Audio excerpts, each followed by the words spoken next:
We are back with a new push to fight the wave of Republican redistricting efforts across the South, seeking to wipe out the few Democratic-held congressional seats in states like Alabama, South Carolina, and Louisiana. The NAACP is now urging black student athletes to boycott athletic programs at public universities in states that are pushing maps that the group says restrict black voting rights.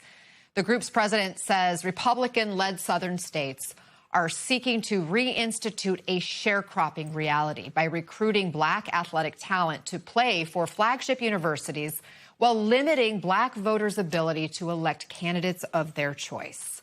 Joining us now is the national director of the NAACP's Youth and College Division, Tyleik McMillan. Tyleik, explain the strategy here and how many schools are we even talking about?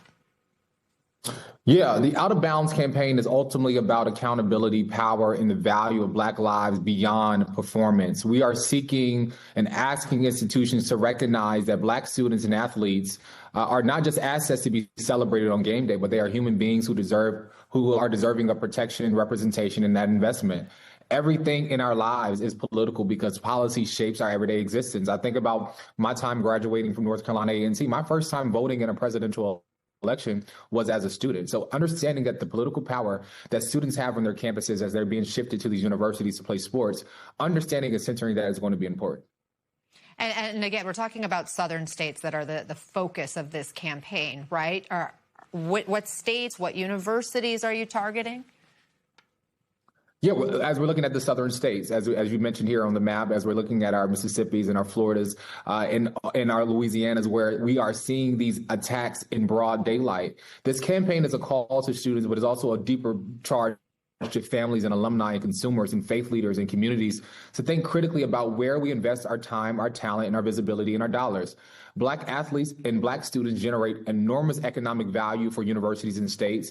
Entire athletic programs and conference deals and institutional brandings are strengthened by Black talent and Black cultural influence. And so we are asking a fundamental question. If institutions benefit from Black excellence, why should they remain siloed when Black representation and democracy are under attack? And I know this campaign was just announced, but have you heard from any student athletes yet who plan to participate in the boycott? Yeah, absolutely. We've been in conversation with student athletes. We've been in conversation with professional athletes, professional coaches.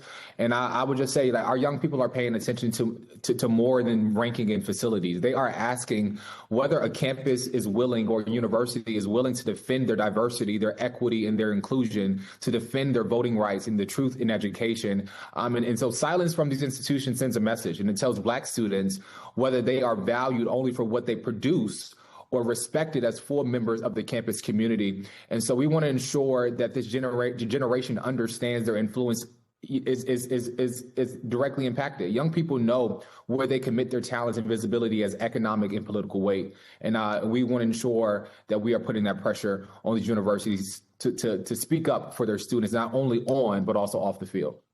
Tyleik, there are student athletes who have worked their whole lives for a chance to play in a storied program at one of these universities. Do you really think teenagers are going to reject offers from a school like Alabama or LSU or Ole Miss out of principle?